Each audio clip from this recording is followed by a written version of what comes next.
On 9 News this morning, we remember and honor the victims 10 years after the Aurora movie theater shooting. And last night, loved ones, first responders, and others gathered to remember and pay tribute to the victims. We're sharing new information this morning about the Denver police officers who were on Larimer Square during a police shooting last weekend. We're learning about what happened from witnesses. Police still aren't giving us much information. And ski resorts are looking to fill some staff positions. 2 new recruits at Beaver Creek are happy being paid with treats. 9 News Mornings starts right now. And good morning, everyone. Thanks for joining us. Gary Jordan and Ed with you. We're going to check in with Corey at the 720 Memorial coming up in just a couple of minutes. Yeah, good morning, everybody. I mean, I feel like at this point, Ed, I might try my hand at meteorology. I think this is the only time I feel smart enough to tell you what the weather is going to be. And really, I don't know. I just know it's going to be hot. Yeah. Anybody can do weather. Yeah, right? But you're right. It's just going to be hot, and it's pretty easy to say that, and you'll be right through the weekend until Sunday comes around. All right. There's a tease. That's what I know. That's a good tease. That's a great tease. All right. Well, yeah, it is going to be hot again today. You know, we had 100 a couple of days ago. We had 97 degrees yesterday. It's going to continue to be warm, close to 100 by Friday, but then we see a bit of a change. Here's what we've got going on right now. You see the showers and thunderstorms that have just pushed across the state. They are dissipating or just slowly leaving the area. This afternoon, we see some showers and thunderstorms from Denver, mainly to the south. And then for tomorrow, we start the day with sunny skies, but end the day with showers and thunderstorms, I think mainly off to the east of us. So we'll only see an isolated storm in here. So here's the way the forecast goes. 93 degrees today, 91 is normal. So yes, this is above normal with scattered storms. Warmer on tomorrow with 96 degrees. Warmer yet on Friday with 98 degrees. There's that near 100 degree reading. We start the weekend with 96 degrees on your Saturday, chance for scattered storm. But Sunday, we may not even reach the 90s. Ed, thank you so much. Right now, we do want to show you what the drive looks like early this morning. I-70 and Central Park Boulevard is where we are looking from our CDOT camera. Not a whole lot to mention through that area, and the metro area is quiet as well as we look at just a very green map this morning. So we'll run through a couple travel times for you at this hour. If you're getting ready to drive into Commerce City, no problems to report on westbound 76. That's a quick 10-minute drive. Same thing out here on 225 southbound and northbound. No problems for your drive between I-70 and I-25, a quick 10 as well. And if you're traveling out here soon on I-70, between I-25 and 225, you also have a 10-minute drive time or quicker.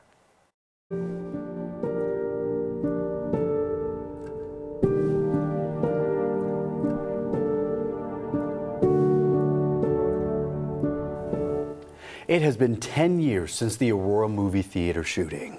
Yeah, and in what has become a tradition over those years, a memorial was held overnight to honor the victims who lost their lives. Corey joins us now from the 720 Memorial. Corey, good morning.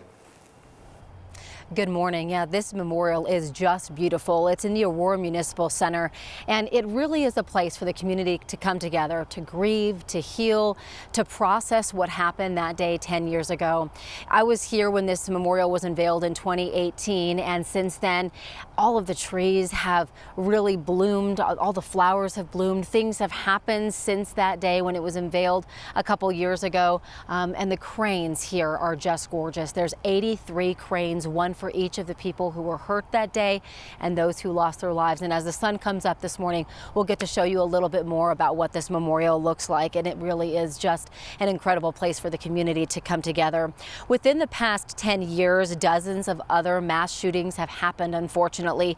And one organization in Aurora is making sure that every community feels just as supported as they were during that time 10 years ago. 9 News reporter Jaleesa Irizarry has that story.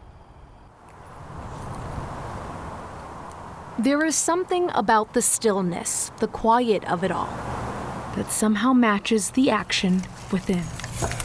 This was never meant to be a regular routine. Wreaths covered with paper cranes were not supposed to fill Heather Dearman's day. That one's pretty. But when mass shootings keep happening, this one's gonna be super special to them. Work will pile up. And then Buffalo. Today's haul is the largest. 4 mass shootings means 4 wreaths will come down, for yet another to go up. I am hoping and praying that this is the only one on the wall. We're lucky that we have this project to show them and to share with other people. And to think it all started with that boy in O'Fallon, Missouri over there who sent that to us. That boy from Missouri is now a man. I am 25. Nate Williams was only 15 when he decided to make 1,000 paper cranes and send them to Aurora in July 2012. There's this headline that there was this horrific shooting in Aurora during a screening of the movie we were just in, halfway across the country. And so that really hit me hard because that could have been any one of us. And I had stumbled upon this ancient proverb about the paper cranes. I was completely inexperienced, but I said, I'm going to learn how to do this, and I'm going to try and make 1,000 of them. It does prove that there is hope after tragedy. Heather remembers seeing those cranes with words of support in between the folds and remembering just how much it meant as she grieved for her 6-year-old cousin, Veronica Moser Sullivan. I think she's up there collaborating with, the children of Sandy Hook and Uvalde, and they're up there smiling up in heaven and looking down on us, and they're hoping that when they're looking down that all of us are being kind to one another and enjoying life. And I think about, the communities who are just experiencing this for the first time, and they're in a fog right now, and they aren't in a place where they are going to feel that right now, but I can promise them that they will. But it's okay for them to be, not feel that right now. I know what it was like. For every mass shooting, paper cranes are mailed to the grieving community. Okay, this one is gonna be ready to go down. While she never thought the work would be this frequent. Now I just have to find 3 more boxes. She knows sometimes the biggest support is silence. A speechless gesture that brings a little peace. Jaleesa Rosari, 9 News. It's so emotional and just incredible what has come out of that boy so many states away, sending paper cranes, and what it's turned into today. Now, if you're looking to contribute to the Paper Crane Project, a wreath for the Highland Park shooting, as well as the mall shooting in Greenwood, Indiana, it's currently on display at the Aurora History Museum. Anyone can visit the museum while they're open and leave a paper crane and a message of love and support as well. Coming up, Darius Johnson is going to join me. He was here at the midnight vigil overnight. He talked to family members and survivors. And so, Jordan, just a really emotional night. The White Cross also were put out once again last night. So a lot more from that midnight vigil coming up. Yeah, absolutely, Corey. Every time we get so emotional hearing this, those cranes have really come to just mean so much to people, especially in this area. You and I were talking a little bit this morning, and you're going to show us that memorial a little bit later once that sun comes up. But you are actually saying that inside those cranes are even more messages of hope for people. Yeah, we're going to talk to Heather Dearman. She's the CEO of the 720 Memorial Foundation, and how this came about. It really kind of started from a lemonade stand from one of her daughters, and it grew into this beautiful memorial that's here with these 83 cranes, and inside of each crane is a canister that has notes the community put together, and they put them in the canisters inside of each crane. So we'll talk a little bit more about that. We're going to talk to her about how it has come kind of full circle now, 10 years later, and all of the events that are planned for this Saturday. All right, looking forward to that. Corey, my friend, thank you so much. We appreciate it. Well, this morning, a murder suspect is dead following a 13.5-hour standoff at an Aurora home. Police say officers shot and killed Fabian Perry early Tuesday morning after he came out of the house with a high-powered rifle. We first brought you this as breaking news yesterday on 9 News Mornings. Police say Perry shot and killed his girlfriend in Roswell, Georgia on July 6th. Aurora police learned Perry was in the Aurora area over the weekend, and investigators tracked him to a home on Oswego Street. We spoke to a man who rents a room in the house. We had no idea that he was sharing a home with a man wanted for murder. One of my roommates has a friend whose son was in town, and he was putting him to work and putting him up in the house. I didn't know it, but I guess the kid had murdered his girlfriend or wife and come out here, and the next thing I know, I'm in front of a bunch of guns with my hands out. Police say reverse 911 notifications were sent out to 41 phone numbers in the neighborhood. Some people told us they did not receive that, however. Aurora police say you do need to sign up for Code Red notifications to receive those alerts, and you can do that on the city's website. Right now, firefighters in Eagle County are trying to control a fire. It's just off I-70 near Gibson.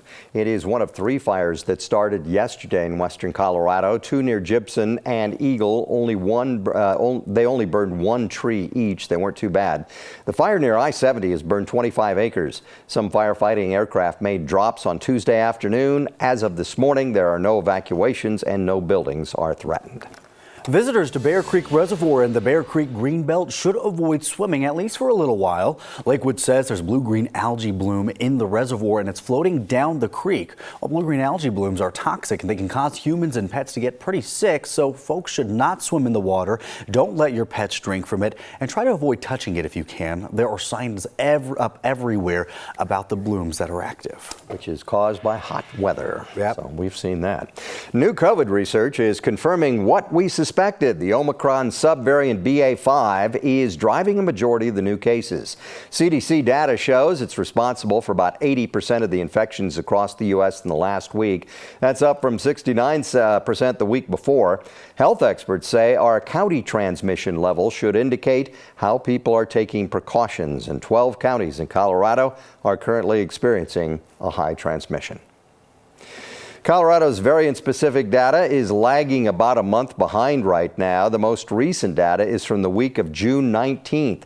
It shows BA.5 made up 41% of infections back then.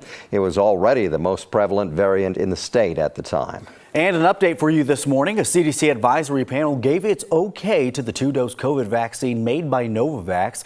Just last week, the FDA authorized the vaccine for emergency use. Well, it's now up to CDC director to endorse the recommendation. The 2-dose vaccine is already authorized in more than 40 countries and the European Union.